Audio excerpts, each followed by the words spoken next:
আমার দেশের কত ধনী আলো পাওয়ার জন্য মাহে রমজান আসলে মক্কায় দৌড়ায়, মদিনায় যায়, কয় মক্কায় নামাজ পড়বো, মদিনায় নামাজ পড়বো।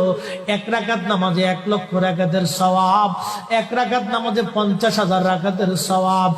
উমরা করে মক্কায় কাটায় সময় মদিনায় কাটায়, মক্কায় কোরআন খতম দিতে চায়, মদিনায় কোরআন খতম দিতে চায়।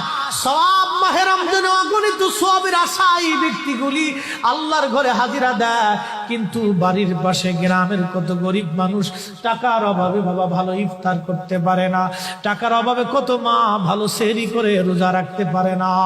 এই ধনীরা এই গরিব মানুষের ঘরে খাবার না দিয়ে আল্লাহরে পাওয়ার জন্য মক্কা মদিনায় দৌড়ায়। আল্লাহ ডাক দেখো, বান্দা একবার মরে দেখ, কায়দা মতো জুতা দিয়ে পিটামো, আমার বান্দারা না খায় ইফতার করবে, আর তুই আল্লাহ পাওয়ার জন্য মক্কায় আইছো, এমন আল্লাহ আমি ধরা দেব না।